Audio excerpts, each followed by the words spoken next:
السلام عليكم ورحمة الله وبركاته.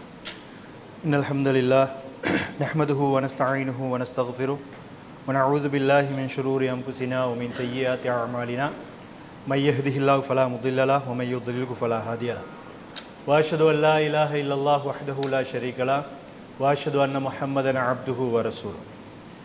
அன்பின் இஸ்லாமிய சகோதர சகோதரிகளே, நபித்தோழர்களின் அந்தஸ்தும் நமது நிலையும் என்ற தலைப்பிலே செவிமெடுத்தோம் கட்டுப்பட்டோம் என்ற மூமின்களுடைய குணாதிசயம் அவர்களுடைய வாழ்க்கையிலே எவ்வாறு பிரதிபலித்தது என்பதை வரலாற்று சான்றுகளை வைத்து நாங்கள் பார்த்து வருகிறோம். அந்த அடிப்படையில் இன்றைக்கி நாங்கள் பார்க்க இருக்கிற செய்தி என்னன்னு சொன்னால், நபிகளாருடைய வாழ்க்கையில் பெரியோரு தாக்கத்தை ஏற்படுத்திய ஒன்று தான் நபிகளாருடைய மனைவி ஆயிஷா நாயகின் மீது அவதூறு இட்டுக்கட்டப்பட்ட அந்த செய்தி. இதனோடு சம்பந்தப்பட்ட ஒரு விஷயம்தான். அது என்னன்னு சொன்னால், ஆயிஷா நாயகியுடைய தந்தை தான் அபூபக்கர் ரலியல்லாஹு அன்ஹு. இவங்கள்ட அபூபக்கர் ரலியல்லாஹு அவர்களுடைய உறவினர் தான் மிஸ்தஹ் என்று சொல்லக்கூடிய ஒரு நபித்தோழர். ஆனால் அவர் ஒரு பரம ஏழையாக இருக்கிறார். அபூபக்கர் ரலியல்லாஹு அவர்கள் பணக்காரராக இருக்கிறதுனால அதிகமான உதவிகளை அபூபக்கர் ரலியல்லாஹு அவர்களிடம் இருந்து மிஸ்தஹ் என்ற நபித்தோழர் பெறுகிறார். ஆனால் கவலைக்குரிய ஒரு விஷயம் என்னண்டா, உதவிகளை பெறுறாரு, உறவினராக வேற இருக்கிறாரு. ஆனால் இந்த அவதூறில் அவரும் பங்கு கொள்றார். எப்படி யூதர்கள் ஆயிஷா நாயகியுடைய அவதூறை பரப்பினார்களோ பட்டி தொட்டி என்றும், அதே போல ஒரு சில முஸ்லிம்களும் பரப்பினார்கள். அதில் மிஸ்தஹ் என்ற நபித்தோழர் வருவார், ஹஸ்ஸான் இப்னு சாபித் மிகச்சிறந்த ஒரு நபித்தோழர் அவங்க வருவாங்க, ஜெய்னப் பின் ஜஹஷ் நபிகளாருடைய மனைவி அவருடைய சகோதரி அவங்க கூட இந்த ஆயிஷா நாயகியுடைய இந்த அவதூறை பரப்பினாங்க. அல்லாஹ் தாலா குர்ஆன் வசனத்தை இறக்கினோடனே அந்த 80 கசேடி கொடுத்தாங்க எல்லாத்துக்கும். அப்போ இந்த தன்னுடைய மகள் மேலே இவர் என்னிடம் உதவிகளையும் வாங்கி கொண்டு சொந்தக்காரராக வேற இருந்துக்கிட்டு ஏன் மகள் மேலேயே அவதூறு பரப்பிக்கிட்டு இருந்தார் என்ற அந்த கோவத்தில் ஆத்திரத்தில் அபூபக்கர் ரலியல்லாஹு அவங்க என்ன செஞ்சிட்டாங்க, வல்லாஹி லா உன்ஃபிகு அலா மிஸ்தஹ் ஷையன் அபதன் பஅதல்லதி கால லி ஆயிஷா மா கால. ஆயிஷாவுக்கு எதிராக என்னெல்லாம் சொன்னாரோ அதெல்லாம் சொன்னதுக்கு பிறகு மிஸ்தஹுக்கு நான் இதுக்கு மேலே என்ன செய்ய மாட்டேன், எந்த ஒரு உதவியையும் செய்ய மாட்டேன், அல்லாஹ் மேலே சத்தியம்ட்டார். நியாயம் தானே? என் சொந்தக்காரர் விட்டுருங்க, என்கிட்ட ஒருத்தர் உதவி வாங்குறாரு, உதவி வாங்கிக்கிட்டே ஏன் மகளை பற்றி அவதூறு சொன்னால் மனசு வருமா? உதவி செய்யறதுக்கு மனசு வருமா? தொடர்ந்து அவர் ஒரு நபித்தோழராக இருந்தாலும் அவரும் ஒரு வாப்பவா இல்லையா? அல்லாஹ் மேல சத்தியமா நான் இதற்கு பிறகு மிஸ்தஹுக்கு உதவி செய்யவே மாட்டேன்ட்டார்.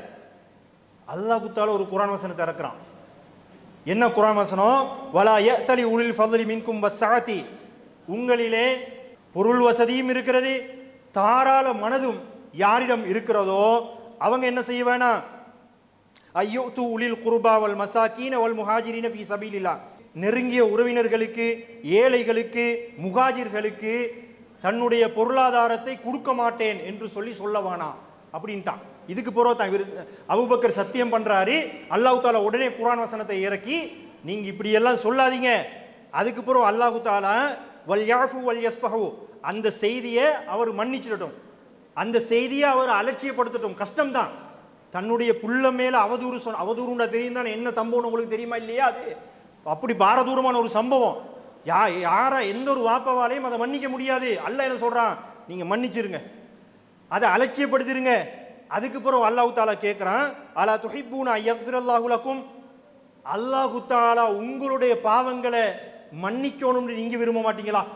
நீங்க அவங்களோட பாவங்களை மன்னிச்சிட்டீங்கன்னு சொன்னா, அலட்சியப்படுத்திட்டீங்கன்னு சொன்னா, உங்களோட பாவத்தை நான் மன்னிப்பேன், அதை நீங்க விரும்ப மாட்டீங்களான்னு அல்லாஹ் கேட்டோன்னே அபூபக்கர் ரலியல்லாஹு அவங்க என்ன சொல்றாங்க, பலா வல்லாஹி, அல்லாஹ்வின் மீது ஆணையாக, இன்னி அஹப்பு அய்யக்ஃபிரல்லாஹு லி, அல்லாஹு தாலா என்னுடைய பாவத்தை மன்னிப்பதையே நான் விரும்புகிறேன். ஃபரஜா இலா மிஸ்தஹின் நஃபகத்தல்லதி கான யுன்ஃபிகு அலைஹி. இதற்கு முன்னாடி மிஸ்தஹுக்கு என்னெல்லாம் உதவிகளை செஞ்சார்களோ அவ்வளவு உதவிகளையும் அவர் திருப்பி கொடுக்க ஆரம்பிச்சாரு. அது மட்டும் இல்ல, வல்லாஹி லா அன்ஸிஹா மின்ஹு அபதா, இதன் பிறகு நான் இந்த உதவிகளை நிறுத்த போவதே இல்லை என்றும் சத்தியம் பண்ணார். இதுதான் பாடம் இருக்குதுங்க. முக்கியமான செய்தி என்னண்டா, என்கிட்ட உதவி வாங்குறாங்க, வாங்கிட்டு ஏன் புள்ள மேல அவதூறு சொல்றாங்க, ஒரு தந்தையாக என்னால தாங்க முடியாதுன்றது வாஸ்தவம் தான். ஆனா அல்லாஹு தாலா என்ன செய்யறான், குர்ஆன் வசனத்தை இறக்கி உங்களுக்கு வசதியை தந்திருக்கிறேன், உங்களுக்கு தாராள மனசு வேற இருக்குது, கொடுக்க மாட்டேன்னு மட்டும் சொல்லிடாதீங்க, கொடுங்க, அலட்சியப்படுத்துங்க, மன்னிங்க, உங்களோட பாவங்களை நான் மன்னிக்கிறேன் என்று சொல்லி அல்லாஹ் தஆலா குர்ஆன் வசனத்தை இறக்கின உடனேயே அபூபக்கர் மூமின் என்றதை நிரூபிக்கிறார் பாருங்க. நான் ஒரு மூமின் தான், அல்லாஹ் சொன்ன உடனே கட்டுப்படுவேன் என்றதை அபூபக்கர் ரலியல்லாஹு அன்ஹு அடுத்த செகண்ட் எப்படி மனசு மாறுதுன்னு பாருங்களேன். நாங்கன்னா கொஞ்சம் டைம் எடுப்போம், அவரு உடனே சொல்றாரு நான் கொடுப்பேன், நிப்பாட்டவே மாட்டேன் அப்படின்னு சொல்றாரு. இது புகாரியில 4750வது ஹதீஸாக இடம்பெற்றிருக்கிறது. இதுல முக்கியமான ஒரு விஷயம் இருக்கு, என்னண்டா குறிப்பா இந்த காலத்துல எங்களோட உறவினர்களோட சேர்ந்து நடக்குமாறு மார்க்கம் சொல்லுது. தொட்டது பிடிச்சதுக்கெல்லாம் சண்டை, உறவினர் வீட்டுக்கு தும்மலை போட்டா அதுக்கும் ஒரு சண்டை, தும்மினதுக்கு சண்டை பிடிச்சி வருஷ கணக்கு பேசாம இருக்கிறாங்க. ஏப்பா சண்டை பிடிச்சா, இல்ல வீட்டுக்கு தும்மிட்டான் முசீபத்து, இதுக்கெல்லாம் பிடிச்சி சண்டை பிடிச்சி நிற்கிறாங்க. இதோட ஒப்பிட்டு பாருங்களேன், அவங்களோட மகளுக்கு நடந்ததையும் இதையும் ஒப்பிட்டு பாருங்க. ஒன்றுக்கும் இல்லை, தொட்டா பிடிச்சா எல்லாத்துக்கும் சண்டை, அது ஒரு விஷயம். ரெண்டாவது, தான தர்மங்கள் கொடுக்கறதா இருந்தா யார்ல இருந்து ஆரம்பிக்க சொல்றான் அல்லாஹ்? பெரிய பணக்காரரா இருப்பாரு, யார் யாருக்கோ கொடுப்பாரு, முகம் தெரியாதார் பேர் தெரியாத ஆட்கள்லாம் கொடுப்பாரு. சொந்தக்காரர் இருப்பான் ஏழை, சாப்பாட்டுக்கே கஷ்டப்படுவான், கொடுக்க மாட்டான். சொந்தக்காரங்க கொடுக்கறது இல்லை, முகம் தெரியாத ஆட்களுக்கெல்லாம் தர்மம் செய்வாங்க. ஆனா அல்லாஹ்வும் அல்லாஹ்வுடைய தூதரும் என்ன சொல்றாங்க? யஸ்ஸலூனக மாதா யுன்ஃபிகூன், எதை செலவழிக்கணும்னு தெரிஞ்சு வச்சிருக்கிறாங்க, எதை செலவழிக்கணும் அப்படின்னு சொல்லி கேட்கிறாங்க. குல்மா அன்ஃபக்தும் மின் கைரின், அல்லாஹ் என்ன சொல்றான்? நீங்க நல்ல வழியில எதை செலவழிச்சாலும் பிரச்சனை இல்லை, நல்ல வழியில எதையும் நீங்க செலவழிங்க. ஆனா யார்ல இருந்து ஆரம்பிக்கணும் தெரியுமா? ஃபலில் வாலிதைனி, உங்களோட உம்மா வாப்புக்கு ஃபர்ஸ்ட் கொடுங்க. உம்மா வாப்பால இருந்து ஆரம்பிக்க சொல்றான் அல்லாஹ். தான தர்மங்களை உம்மா வாப்பா கிட்ட இருந்து கொடுங்க. வல் அக்ரபீன, உம்மா வாப்புக்கு போற நெருங்கிய உறவினர்கள், வல் யதாமா, அனாதைகள், வல் மசாக்கீன, ஏழைகள், வபினி சபீல், வழிப்போக்கர்கள். அல்லாஹ் அப்படியே பட்டியல போடுறான் பையோடரா. உம்மா வாப்பிட்ட இருந்து ஆரம்பிக்கப்பா, ஆரம்பிச்சு அப்படியே கொடுத்துட்டு வாங்க அப்படின்னு சொல்லி சஹாபாக்கள் என்ன கேட்கிறாங்க? எதை செலவழிக்கணும்னு கேட்கிறாங்க. அல்லாஹ் என்ன சொல்றான்? யாருக்கு செலவழிக்கணும்னு சொல்றான். எதை செலவழிக்கணும்னு சொல்லாம யாருக்கு செலவழிக்கணும், யார்ல இருந்து ஆரம்பிக்கணும், அந்த பையோட சொல்லித்தாரான். அப்ப பாருங்க, நம்ம வீட்டில் இருக்கிறோம், சம்பாதிப்பான், ஃப்ரெண்ட்ஸ் மார்க்கெல்லாம் அள்ளி கொடுப்பான். உண்மைக்கு திங்கிறதுக்கு சோறு இருக்காது, உடுப்புக்கு மறு உடுப்பு இருக்காது, செருப்பு தேஞ்சி தேஞ்சி தேஞ்சி அது ஓட்டையமாயிருக்கும். அதை பார்த்துக்கிட்டே அடுத்தவங்களுக்கு எல்லாம் அள்ளி கொடுத்துட்டு இருப்பான், தாய்க்கு கொடுக்க மாட்டான். இந்த மாதிரி எல்லாம் இருக்கிறாங்க. அல்லாஹ் என்ன சொல்றான்?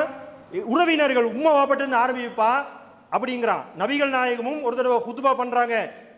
என்ன சொல்றாங்க தெரியுமா? எதில் முகத்தில் ஒளியா, குடுக்குற கை மிகச் சிறந்த கை அப்படின்னு சொல்லிட்டு, வபுதா பிமன் தவுல், நெருங்கிய உறவினர்களிடமிருந்து கொடுக்க ஆரம்பி அப்படிங்கிறாங்க. அப்படி சொல்லிட்டு யாரு நெருங்கிய உறவினர்கள் சொல்றாங்க? உம்முக, முதலாவது உன்னுடைய தாய், அபாக்க, பிறகு உன்னுடைய தந்தை, வஉக்தக, பிறகு உன்னுடைய சகோதரி, வஅஹாக்க, பிறகு உன்னுடைய சகோதரன், சும்மா அதுனாக்க, அடுத்தடுத்து யாரு நெருங்கிய உறவினர்களாக இருக்கிறாங்களோ அப்படியே கொடுத்துட்டு போ. இதை விட தெளிவுபடுத்தணுமா மார்க்கத்துல? உம்மட்ட இருந்து ஆரம்பிச்சு நெருங்கிய உறவினர்கள் இருந்து நானக்கு தம்பிக்கு எல்லாம் சதக்கா கொடுக்கணுமான்னு யோசிப்பான். மார்க்கம் சொல்லுது நானக்கு தம்பிக்கு தாண்டா கொடுக்கணும், நீ தின்ன குடிக்காம இருந்து அவங்கள்ல இருந்து கொடுங்க, அவங்கள்ல இருந்து கொடுத்துட்டு அதுக்கப்புறம் முகம் தெரியாத ஆட்களுக்கு எல்லாம் போக வேணும். மார்க்கம் இப்படித்தான் சொல்லுது. இது நசையில 2532வது ஹதீஸாக இடம்பெற்று இருக்கிறது. இது எதுக்கு சொன்னேன்னு சொன்னா, இந்த சம்பவத்தோட ஒட்டி வருது தானே, இந்த சம்பவத்தோட ஒட்டி வர்றதுனால தான் நான் சொன்னேன். நெருங்கிய உறவினருக்கு அவர் உதவிகளை செஞ்சுட்டு இருக்கிறாரு, அல்லாஹ் வானான்ட்டார், அவர் கொடுக்க மாட்டேன்ட்டாரு. அல்லாஹ் என்ன சொல்றான்? இல்ல நிப்பாட்டமான தொடர்ந்து கொடுன்றான். அப்ப இந்த பாடம் இதுல இருக்குது. அதே மாதிரி இன்னொன்னே சொல்லணும், என்னண்டா, இப்ப ஃப்ரெண்ட்ஸ் மாதிரி இருப்பாங்க, ஃப்ரெண்ட்ஸ் மாரோ அல்லது சொந்தக்காரர்களுக்குள்ளேயோ நல்ல க்ளோஸா இருக்க கூட ஒரு அன்பளிப்பை கொடுப்பாரு, ஒரு கிஃப்டை கொடுப்பாரு. கிஃப்டை கொடுத்துட்டு என்னைக்காச்சும் ஒரு சண்டை வந்துச்சுன்னு வைங்க, அன்றைக்கு நான் அதை தந்தேன் தானே, பேசாம தந்துரு. க்ளோஸா இருக்க கூட கொடுப்பாரு. சண்டை வந்தோடனே உனக்கு நான் அன்றைக்கு பேனை தந்தேன் தானே, பேசாம தந்துடாத, இப்போ கோபம் தானே நீ. இப்படி இதை நாங்கள் தெரிஞ்சு வச்சுக்கிறோம். இந்த செயல் இருக்குது பாத்தீங்களா? நபிகள் நாயகம் ஒரு கேவலமான ஒரு உதாரணத்தை வச்சு விளங்கப்படுத்துறாங்க. இந்த செயல் எவ்வளவு கேவலமானது தெரியுமா என்பதற்கு ஒரு கேவலமாக மொட்டமான ஒரு உதாரணம். ஒரு மனுஷனை பார்த்து நாயின்னு சொல்றோம், பொறுப்பானா? நாயின்றாலே மட்டும் பொறுக்க மாட்டான், என்னைய போயிட்டு எப்படின்னா நாயின்னு சொல்லுவோன்னு சொல்லி சண்டைக்கு வருவானா இல்லையா? நபிகள் நாயகம் காட்டுற உதாரணத்தை பாருங்க. அல் ஆஇது ஃபீ ஹிபதிஹி, கொடுத்த அன்பளிப்பை திருப்பு கேட்கிறானே அவனுக்குரிய உதாரணம் என்ன தெரியுமா? கல்பி, ஒரு நாயை போல. எப்படிப்பட்ட நாய் தெரியுமா?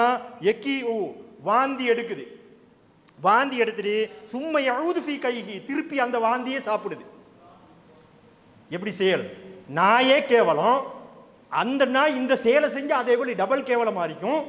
டபுள் கேவலமான ஒரு உதாரணத்தை நபிகள் நாயகம் காட்டுறாங்க. நீ வந்து கொடுத்த பொருளை திருப்பி எடுக்கிறியா, நீ எப்படிப்பட்டவன் தெரியுமா, உன் செயல் எப்படிப்பட்ட தெரியுமா, வாந்தி எடுத்துட்டு அதே வாந்தியை சாப்பிடுற நாய்க்கு சமண்டான்ட்டாங்க ரசூலுல்லாஹ்.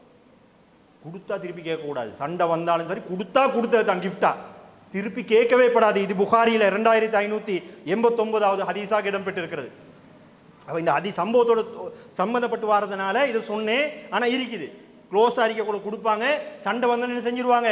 எந்த அளவுக்குண்டா, நல்ல அறிக்கைக்குள்ள வந்து இப்போ ஒரு மதில் கட்டுறாரு, ஒரு சுவர் கட்டுறாருன்னு வைங்களேன், அவருக்கு கொஞ்சம் இடம் போதாது, சரி பரவாயில்லப்பா எனக்கு ஏண்ட காணியில் கொஞ்சம் எடுத்துக்க என்று சொல்லி இவர் சொல்லிடுவார். க்ளோஸ் அறிக்கைக்குள்ள கெட்டிடுவாங்க. சண்டை வருமா, கடப்பாறை கொண்டாந்து இடிப்பான். இது ஏண்ட பகுதிக்குள்ள நீ கட்டிக்கிறாய், அதுதான் நான் இடிக்கிறேன். அப்படியே கொடுத்துட்டியப்பா, நான் அதை கொடுத்துட்டியே, திருப்பி எப்படி இடிப்பாய் நீ. அவங்களுக்கு தான் நபிகள்லாம் இந்த உதாரணத்தை காட்டுறாங்க. அப்போ அந்த செயல் வந்து எவ்வளோ கேவலமாக இருக்கும். ரசூலுல்லாஹ் எப்படிப்பட்ட ஒரு உதாரணத்தை காட்டுறாங்க பாருங்க. நம்ம கொடுத்தா எடுக்கக்கூடாது. இதுக்கு முதல்ல போயிருந்தா அல்லாஹ் கிட்ட மன்னிப்புக்கிற வேண்டியதான், இதுக்கு பிறகு அப்படி எடுக்கக்கூடாது. அடுத்த சம்பவத்தை பாருங்க. அபூ மஸ்ஊத் ரலியல்லாஹு அன்ஹு அவங்க சொல்றாங்க, ஒரு நாள் வந்து கடுமையான கோபத்தின் காரணமாக என்னுடைய அடிமையை போட்டு அடிச்சிட்டு இருந்தேன். ரோட்ல போட்டு ஏதோ ஒரு காரணத்துக்காக சவுக்கால போட்டு அடிச்சார். அவருடைய அடிமையை போட்டு பின்னி எடுக்கிறார். பின்னி எடுக்கும் பொழுது ஏலம் அபா மசூத், அபு மசூதே கேளு என்று ஒரு சத்தம் கேட்குது, இவட காதுக்கு கேட்குது, அபு மசூதே கேளு அப்படின்ட்டு. ஃபலம் அஃப்ஹம் அஸ்ஸௌத மினல் கலபி, கடுமையான கோபத்தின் காரணமாக அது யாரோட குரல்னு எனக்கு விளங்கல, யாரோ என்னை கூப்பிடுறாங்க, எனக்கு கடுமையான கோபத்தின் காரணமாக அது யாரோட குரல்னு சொல்லி எனக்கு விளங்கல. கடைசியில் அந்த குரல் வந்து அப்படி கிட்ட வந்துருது. திரும்பி பார்த்தா யாரு, நபிகள் நாயகம். அபு மசூதை கேளுங்கிறாங்க ரசூலுல்லாஹ். இவருக்கு கடுமையான கோபம், போட்டு பின்னி எடுக்கிறார். ரசூலுல்லாஹ் கண்டோன்னே ஃபால்கைது சௌத மின்யதி, என் கையில இருந்து சவுக்கு கீழே விழுந்துருச்சு. கீழே விழுந்தனே நபிகள் நாயகம் சொல்றாங்க, முக்கியமான செய்தி என்ன தெரியுமா, இழலம் அபா மசூத், அபு மசூதை தெரிஞ்சுக்க, அன்னல்லாஹ் அக்தரு அலைக மின்க அலா ஹாதல் குலாம், இந்த அடிமை விஷயத்தில் நீ எவ்வளவு சக்தி வாய்ந்தவனாக இருக்கிறியோ அதை விட ஓம் விஷயத்தில் அல்லாஹ் பலம் வாய்ந்தவன், சக்தி வாய்ந்தவன் தெரிஞ்சுக்க. உன்னை விட இவன் பலகீனமான நிலையில் இருக்கிறனால தானே போட்டு பின்னி எடுக்கிற, ஆனா உன்னை விட மேல இருக்கிறானே ரப்பு, அவன் ஓம் விஷயத்துல சக்தி வாய்ந்தவன் அப்படின்னு சொல்லி ஒரு அந்த ஒரு வார்த்தை தான் சொன்னாங்க. என்னதுன்னு விளங்குது தானே, நீ இவர் பலகீனமா இருக்கிற, அடிக்கிற, யாரும் வந்து கேட்க மாட்டாங்க, அவன் அடியை வாங்கிட்டு இருப்பான், ஏன் பலகீனமா இருக்கிறான். இதே மாதிரி அல்லாஹ் உன்னை பின்னி எடுத்தாண்டா சிந்திக்க சொல்றாங்க நபிகள் நாயகம். அதோட சொல்றாரு, ஃபகுல்து லா அத்ரிபு மம்லூக்கன் பஅதஹு ஹாதா, அல்லாஹ்வின் தூதரே இதற்கு பிறகு எந்த அடிமையை நான் அடிக்க மாட்டேன்.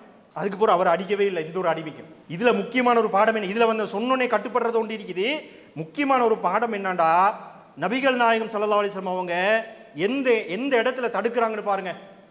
இது வந்து ரோட்ல தான் நடக்குது, வீட்டுக்குள்ள நடந்தா நபிகள் நாயகத்துக்கு விளங்குமா தெரியாது, வெளியில தான் நடக்குது. வெளியில நடக்கும் பொழுது 4 பேர் வந்து சுத்தி பார்த்துட்டு இருப்பாங்க இல்லையா, நபிகள் நாயகம் என்ன பார்க்கல, 4 பேர்ட முன்னாடி நான் சொன்னா அபு மசூடைய மானம் போகுமே என்று ரசூல்லா பார்க்கல. ரசூல்லா என்னத்தை பார்க்கறாங்க, சேலை பார்க்கறாங்க. இவர் செய்யக்கூடிய செயல் ரொம்ப மோசமான செயல், சேலை தடுக்கிறாங்க.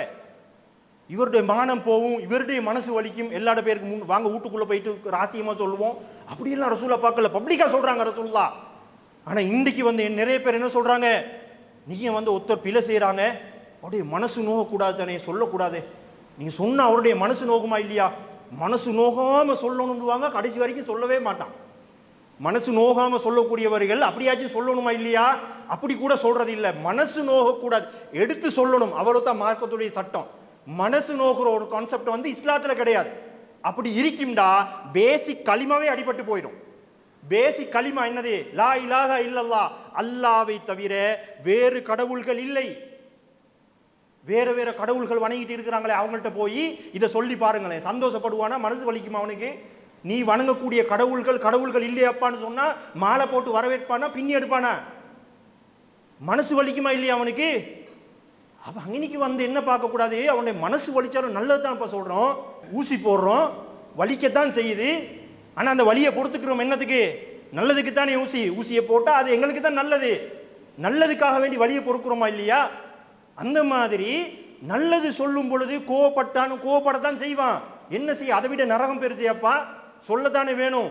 அப்ப பேசிக் அடுத்தே பாருங்க, ரசூலா சொல்றாங்க, யாரு வந்து ஒரு தப்ப காண்றாரோ அவருக்கு சக்தி இருந்தா கரத்தால தடுக்கட்டும், ஃபர்ஸ்ட்டுக்கு சொல்றாங்க, கையால தடுக்கட்டும்ன்றாங்க. இப்ப என் ஃப்ரெண்ட்ஸ் வந்து சிகரெட் குடிச்சிட்டு இருக்கான், என்னடா குடிக்கிறேன்னு தூக்கி போட்டு மிதிக்கணும். சிகரெட் அவனை இல்லை, சிகரெட்டை தூக்கி போட்டு மிதிக்கணும். சாராயம் குடிச்சிட்டு இருக்கிறான், போத்தல போட்டு ஒரே உட, இதுதான் கையால தடுக்கிறது. கையால தடுக்கிறதுன்னா இப்படிதான்.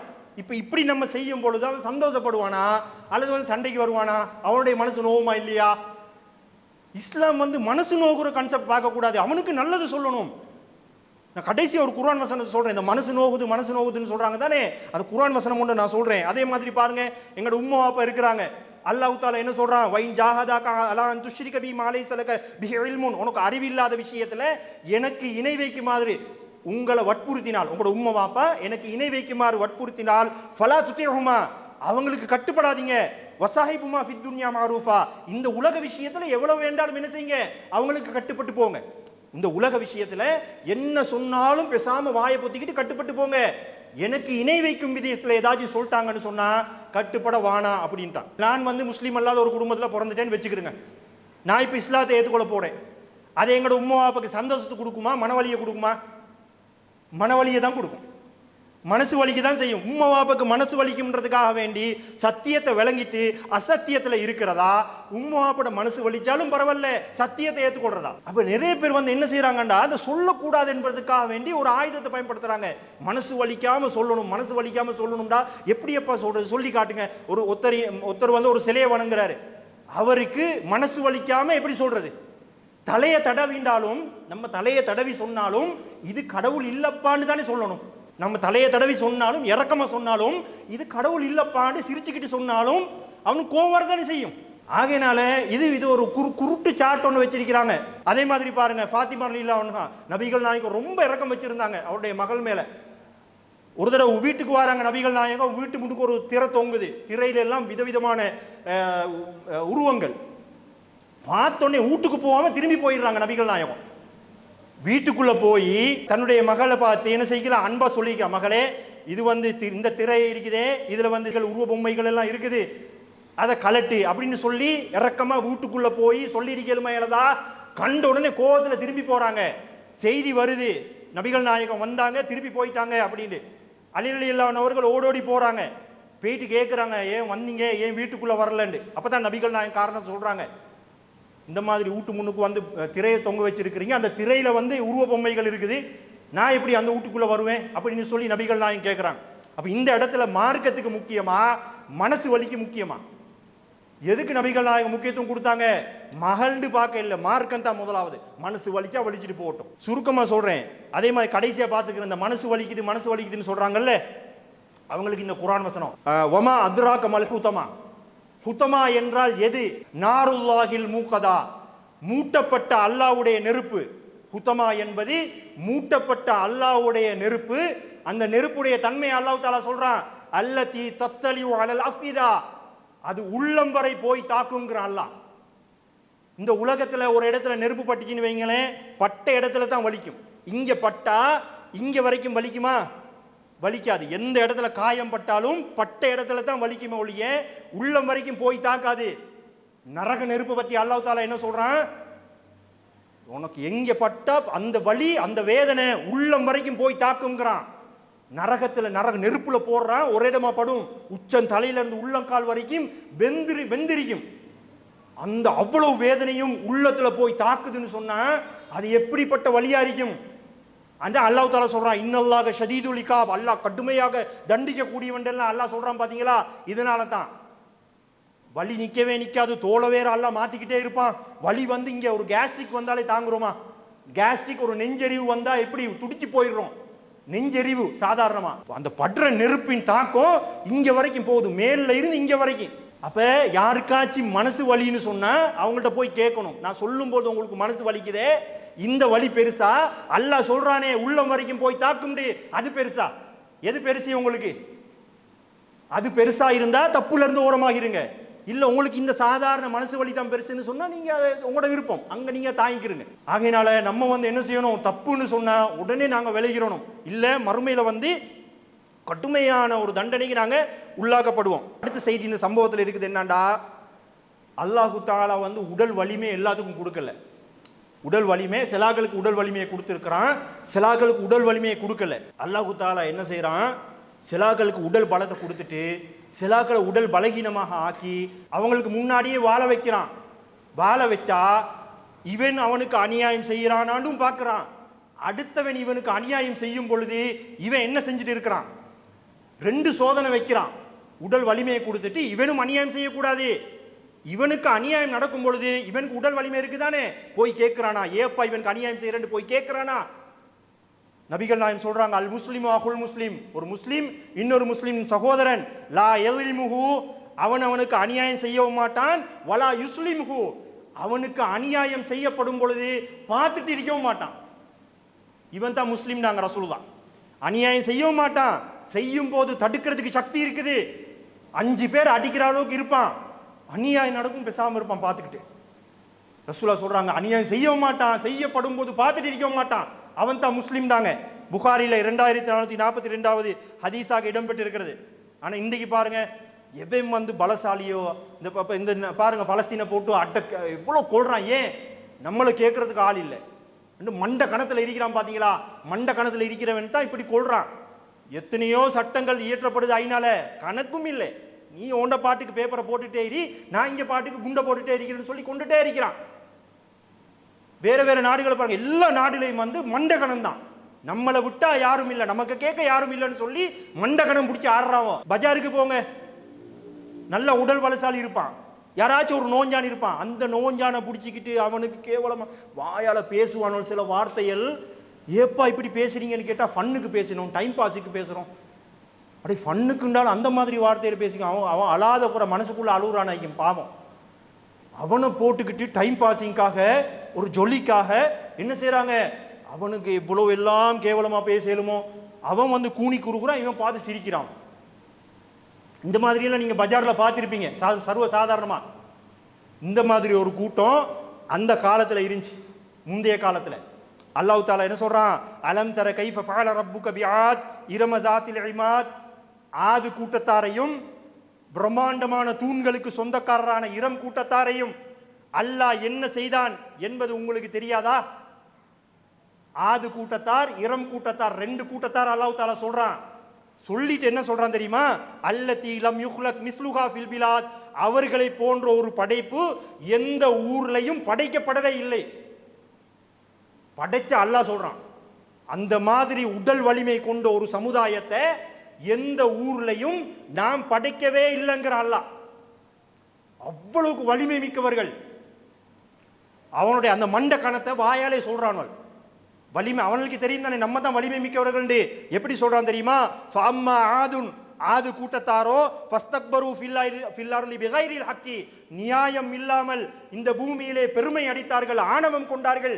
என்ன கேட்டான் தெரியுமா, வகாலு மன் அஷத்து மின்னா குவா, எங்களை விட பலசாலி யாரப்பா இருக்கிறா. அவன் கேட்டான், மன் அஷத்து மின்னா குவா, நம்ம தான் பலசாலி, எங்களுக்கு மேல யார் இருக்கிறா. அதுக்கு அல்லாஹ் தஆலா பதில் அளிக்கிறான், அவலம் யரவ் அன்னல்லாஹ் அல்லதி ஹலகஹும் ஹுவ அஷத்து மின்ஹும் குவா, உன்னைய படைச்சி உனக்கு இந்த பலத்தை தந்திருக்கிறேனேடா, நான் பலசாலி, அதை நீ காணலையான்னு கேட்கிறான் அல்லாஹ். உன்னைய நான் படைச்சி உனக்கு இந்த பலத்தை தந்திருக்கிறேன், நான் எப்படிப்பட்ட பலசாலியா இருப்பேன்னு சொல்லி நீ பார்க்கலையா? அதை அதுக்கப்புறம் எப்படி அழிச்சான், மண்டக்கணம் பிடிச்சவனல், அவங்கள விட்டா ஒன்றும் இல்லை, எங்களை ஒன்றும் செய்ய இயலாது அப்படின்னு தான் நினைச்சிட்டு இருந்தான். ஒரே ஒரு சூறாவளி தான், சூறாவளி காற்று அனுப்பி அவங்களை அழிச்சான் அல்லாஹ். வஅம்மா ஆதுன் ஃபௌஹ்லிகு பிரீஹின் சர்சரின் ஆத்தியா, மோசமான கடுமையான புயல் காற்றினால் ஆது கூட்டத்தார் அழிக்கப்பட்டார்கள். அந்த புயல் காற்று எத்தனை நாள் அவங்களை பிரட்டி அடிச்சிச்சு தெரியுமா, சஹரகா அலைஹிம் சபஅ லயாலின் வ ஸமானியத அய்யாம், 7 இரவுகளும் 8 பகல்களும் தொடர்ந்து சூறாவளி. அவங்க இருந்ததெல்லாம் பாலைவனம், இந்த பாலைவனம் இருந்த ஏரியாக்களை தான் வாழ்ந்தாங்க, வெறும் மணல். தொடர்ந்து சூறாவளி அடிக்க அடிக்க அடிக்க அங்க இருக்கிற மணல் எல்லாம் கொண்டு வந்து இந்த ஊரை அப்படியே நிரப்பிருச்சு. இன்னைக்கு வந்து ஆர்கியோலஜிஸ்ட் என்ன செய்யறாங்க, தோண்டி தோண்டி தோண்டி கண்டுபிடிக்கிறாங்க, அவங்களுடைய ஃபவுண்டேஷன் அதெல்லாம் இன்னைக்கு கண்டுபிடிக்கிறாங்க. எங்க இருக்குது, மணல் குன்றுக்கு கீழே இருக்கு. 8 நாள் தொடர்ந்து சூறாவளி அடிக்கும் போது மணல் எல்லாம் பறக்குமா இல்லையா? அல்ல அவ்வளோ பேரையும் அழிச்சிட்டு அதுக்கு மேலே மணலை கொண்டாந்து நிறைக்கிறான். அப்போ இதெல்லாம் பெரிய பாடம். மண்டக்கணம் பிடிச்சிக்கிட்டு தன்னுடைய உடல் பலத்தை பலகீனவன் மீள காட்டிக்கிட்டு இந்த மாதிரி வந்து ஆணவம் பிடிச்சி அலையிறானே ஃபிரௌன், ஆணவம் பிடிச்சி அலைஞ்சானா இல்லையா? கடைசியில் எவ்வளவு கேவலமான ஒரு நிலையில் அல்லாஹ் தஆலா அவனுடைய சாவை ஆக்கினான். ஹாமான் ஃபிரௌனுடைய மினிஸ்டராக இருந்தான். காரூன் அவனும் வந்து ஃபிரௌனுடைய சபையில் ஒத்தேன். ஹாமானுக்கு தனி படையே இருந்தது. ஃபிரௌனிடம் ஒரு தனி படை இருந்த மாதிரி ஹாமானுக்கு பெரிய படை ஒன்றே இருந்தது. அவ்வளவு பலசாலிகள். அல்லாஹ் தஆலா என்ன செஞ்சான்? காரூனை எப்படி அழிச்சான்? ஊட்டோடு அப்படியே, வீடு அப்படியே விழுங்கிருச்சு. அவன் வீட்டுக்குள்ள இருக்கிறான், அவனுடைய வீட்டோட அவ்வாறே நாங்கள் அவனை புதைய செய்தோம் அப்படிங்கிறான். எல்லாம் மண்டகணம் பிடிச்சி ஆடியவங்க. ஆகையினால நம்ம என்ன செய்யணும்? இது நல்ல விலங்கு. இந்த சம்பவத்தோட ஒட்டி வாரதுனால தான் நான் இது சொன்னேன். பலசாலிகள் பலகீனமானவர்களுக்கு ஒரு ஒத்துழைப்பாக துணையாக இருக்கணுமே ஒழிய என்ன செய்யக்கூடாது? அநியாயம் செஞ்சிடக்கூடாது. அல்லாஹ் பார்த்துட்டு இருக்கிறான். அநியாயம் செய்யும் போது எங்கட மனசுக்கு வரணும், நம்ம பலசாலிகளா இருக்கிறோம், எங்களை விட எம்ம படைச்ச அல்லாஹ் ரொம்ப பலசாலி. நம்ம செய்யக்கூடிய இந்த அநியாயத்துக்கு அவன் கணக்கு தீர்க்க ஆரம்பிச்சா யாரு யார் இருக்கிற உதவி செய்ய? எல்லா ஃப்ரெண்ட்ஸ்மாரோடையும் சேர்ந்து தான் கேலி பண்றோம். 5 ஃப்ரெண்ட்ஸ்மார் இருக்கிறாங்க, ஒரு ஃப்ரெண்டு வந்து கேலி பண்றான், மற்ற 4 பேரும் சேர்ந்து சிரிக்கிறாங்க, சந்தோஷப்படுறாங்க. நாளைக்கு அல்லாஹ் கேலி செய்தவனை தண்டிக்கும் பொழுது இந்த 4 பேரும் வருவாங்களா? யாரெல்லாம் எங்களோட பெஸ்ட் ஃப்ரெண்ட் இவர், இவருக்கு இவருடைய பாவத்தை இப்படி பங்கிட்டுதா, நான் 5 பேரும் நரகத்துக்கு போகிறோம் அனுபவிக்கிறோம், வருவாங்களா யாராச்சும்? ஆகையினால நம்ம என்ன செய்யணும்? இன்ஷா அல்லாஹ் இதுக்கு பிறகு ஒன்றோ கையால் தடுக்கிறதுக்கு வசதி இருந்தால் தடுக்கணும், இல்லாட்டி நாக்காலையாச்சு எப்போ பலகீனமான ஒருமா ஏன்ப்பா இப்படி அநியாயம் செய்றீங்க ஏதாச்சும் கேட்கணும். ஒரு பேச்சுக்காச்சும் அல்லா நான் கேட்டேன் என்று அல்லாஹ் கேட்கும்போது சொல்கிறதுக்காச்சும் ஒரு பலகீனமானவனை பிடிச்சி ஏன்ப்பா இப்படி அநியாயம் செய்றீங்கன்னு சொல்லி நம்ம கேட்கணும். கேட்டால் நாளை மறுமையில் அல்லாஹ் கேட்கும்போது யாரெல்லாம் எனக்கு உடல் பலம் இருக்கல, நாக்கால நான் கேட்டேன் யாரெல்லாம் உனக்கு அது தெரியுமே அப்படின்றலாம். அதனால இந்த மாதிரியான நபிகள் நாயகம் அல்லது அல்லாஹ் அல்லது நபிகள் நாயகம் ஏதாச்சும் ஒரு விஷயத்தில் கட்டளை இட்டுட்டாங்கன்னு சொன்னால் சஹாபாக்கள் அவ்வாறே கட்டுப்படக்கூடிய மூமின்களுடைய குணாதிசயம் இருந்தது. இப்போ இவ்வளோ நேரமும் குர்ஆன் ஹதீஸை நான் சொல்லியிருக்கிறேன். மூமின்களாக இருந்தால் நம்ம என்ன செய்யணும்? உடனடியாக கட்டுப்படக்கூடிய செவிமெடுக்கக்கூடிய அந்த தன்மை எங்கள்கிட்ட இருக்கணும். நேற்று சொன்ன இந்த தலைப்பு முடிக்கிறோம். இன்னும் உமர் அலியோடு சம்பந்தப்பட்ட சில சம்பவங்கள் இருக்குது. செவியேற்றம் கட்டுப்பட்டோம். உமர் அலியல்லாஹ்வோடு சம்பந்தப்பட்ட சம்பவம் மட்டும் ஒரு 3-4 சம்பவம் இருக்குது. இன்ஷா அல்லாஹ் நாளையோட வந்து இந்த செவியெடுத்தோம் கட்டுப்பட்டோம் என்ற சம்பவம் முடிஞ்சிடும். அதுக்கு பிறகு இன்ஷா அல்லாஹ் அடுத்தடுத்த சம்பவங்களை பார்ப்போம். வாஹிர் தாவான் அல்ஹம்துலில்லாஹி ரப்பில் ஆலமீன். அஸ்ஸலாமு அலைக்கும் வரஹ்மத்துல்லாஹி வபரகாத்துஹு.